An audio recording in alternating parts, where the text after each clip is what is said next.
Right, so now we're going to talk all about understanding a journalist. You might think, why do I need to understand a journalist? I'm busy enough learning about PR. Actually, it makes a lot of sense, because just think about it this way. Imagine your journalist was a customer. You'd want to know what motivates them, what works for them, what's their interest. And a journalist is exactly the same, because they kind of are your client, or certainly your stakeholder in a way, because they are the ones that can be the enabler or the barrier between you and great coverage.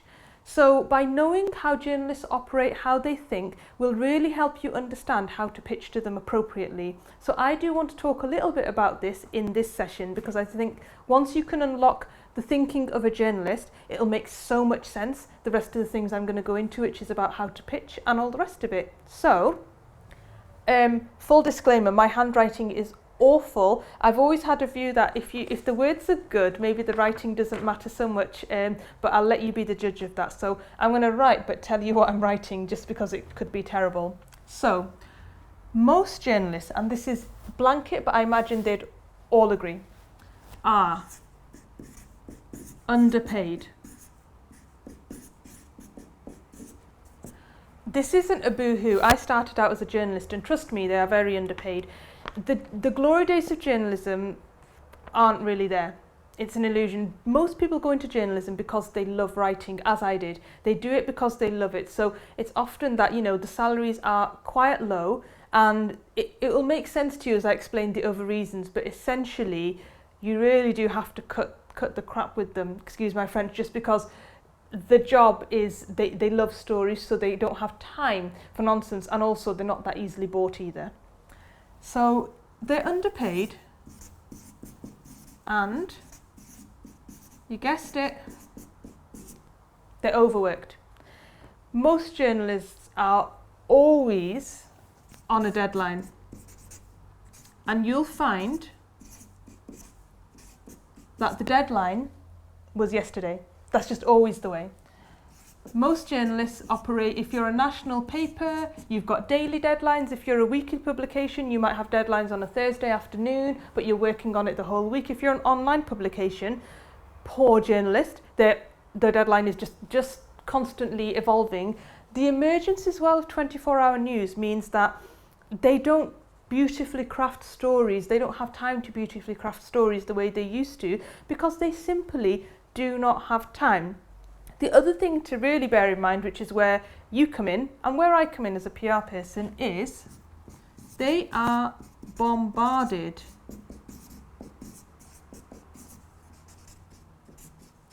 with PR stories. That's actually my quite neat writing, don't you think? It's a lot better than I kind of initially expected, so there you go, that's my praising myself. They are bombarded with PR stories because when I was a journalist and I worked for a local radio, I would get a couple of hundred stories in my inbox.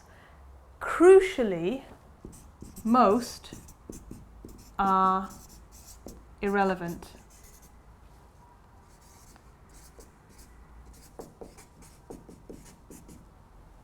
Kind of embarrassing, I don't know if I've spelled irrelevant right, but we'll check that later, it's all good. But anyway, the point is, I'm in a hurry. They're overpaid, they're underpaid, overworked, always on a deadline, bombarded with PR stories, and most are irrelevant. The thing with that is, so I would get hundreds of stories in my inbox, most of which are the blanket emails I referred to previously, where a PR has just sent it to 100 people. They don't care, and they think if somebody bites, then great. They're not necessarily for the area. So I worked for a publication in the UK in just outside Manchester, and I'd get stories from Scotland. It made no sense. It was just people didn't pay that much care and attention, and as a result, you get a bit of an immunity and you start filtering your email inbox a lot, and that means it's even harder for good stories to come through. So you have to make sure your pitch is really tight and concise. So with all this in mind, the thing about being underpaid and overworked and always on a deadline, where it can work to your advantage, is that because of that, they do rely on good stories being sent by PR people, whether they like that or not, because they rely on stories on a plate, because the days of when journalists could go out the whole day and have lunches and meet people and knock on doors and find stories. There was a golden time, it was before my time, but that time is no longer exists. So when I worked for local radio, there could have been a fire across the street. It didn't matter. I would not be able to go and report it because I had to deliver half-hourly bulletins. So if you think about it that way, they need emails and press releases and pitches from businesses saying, hey, I've got this story that's right up your street. That's what they rely on to actually fill their pages, fill their news bulletins or whatever publication they're in, or their online platform. So that's where it's very useful. The downside is you are competing with a lot of other businesses and other PRs that send hundreds of stories, and like I say, there's a few gems and lots of irrelevance. So I wanted to, so that's the basic overview, but I wanted to tell you straight from the horse's mouth, or should I say the journalist's mouth, because it's all well and good me saying it and using my anecdotal experience as a journalist, but it's across the board, the same rule applies. So a couple of things. I spoke to some of my journalist contacts because I wanted to share with you exactly how they feel about PRs, exactly how they feel about when they're interacting and getting stories. So this is one of them is from a digital editor for our Insider Business, and basically he says, we always consider whether the story has significance for the region's business community and specifically company owners. So M&A, mergers and acquisitions activity, flotations, property transactions, administrations will always interest our readers. We don't write for consumers, so we're not interested in businesses launching new products, but we would be interested in the impact of those products on the business itself. So straight away he said, he's a business editor. They want business stories. They want to know about business development. They don't want product launches. So there's quite a few things you can already take from that, and you can bet your bottom dollar. And he said to me directly, plenty of stories about product launches, plenty of stories are about consumers that aren't relevant. So it really is about making sure you know what the publication wants, and actually you can figure that out quite easily because all you need to do is read the publication. And I know that sounds terribly basic, borderline patronizing, but believe me, the number of times clients or people that go on my training have said, oh, I want to get in, such and such publication, the Financial Times. And I always say, well, have you read the Financial Times? Have you seen what kind of stories cover? Have you seen them covering stories similar to yourself? And quite often they don't. And the reason they're not on there, or they don't get a chance with that publication, is because the publication doesn't cover those kind of stories, and you really only need to read 2 to 3 stories on that publication to figure out and get a good idea of what that journalist and that publication writes about. A regional reporter who was in broadcast TV said to me, it's a really tricky balance between deciding what is news and what is interesting. For example, a business taking on a lot of extra staff and helping the wider community, and is also a prime example of a local business done good, is a great story. But quite often businesses make the mistake of putting forward a story that is just an obvious promotional piece and that isn't a newsworthy story. This is really important, and this is the bit I talked about earlier on if you've been following the full course, where I said sometimes what's of interest to you might not be of interest to the journalist.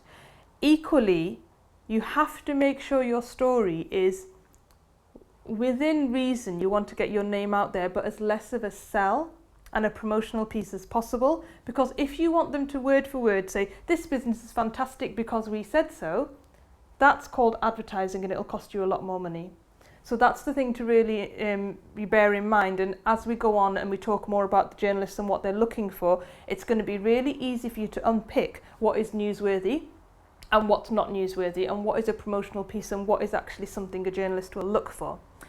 And we've got a national editor who basically says, when I receive a press release from a business, I ask myself the following questions. Is the story regarding a household name? Is this story interesting enough for the public to care? Is it close to home, i.e. a UK-based story or a European story? So this is a national editor of a UK newspaper. The thing to bear in mind, that acid test is something you can always use when you're assessing whether you've got a newsworthy story in your business. Who would care? Is it enough for the public to care? And is it relevant to the publication? Quite simply, the first question of who will care can help you answer whether it's a newsworthy story or not, and I think that's very important. So be cynical, and as we go through exercises, there's lots of practical worksheets for you, like finding a news story or a non-story, but go through and actually really scrutinise your own stories, and if they pass your acid test, then there's a chance that with this knowledge you'll have gained from this course, they'll work for a journalist. And finally, a note of caution for from a regional news editor. She says, first of all, know the publication you are contacting. It doesn't look great if you only have a vague idea about what we do and who we cater for. For example, I get a number of PRs who ring me up and tell me about a good story, and when I ask where it's based, it's not even in our region.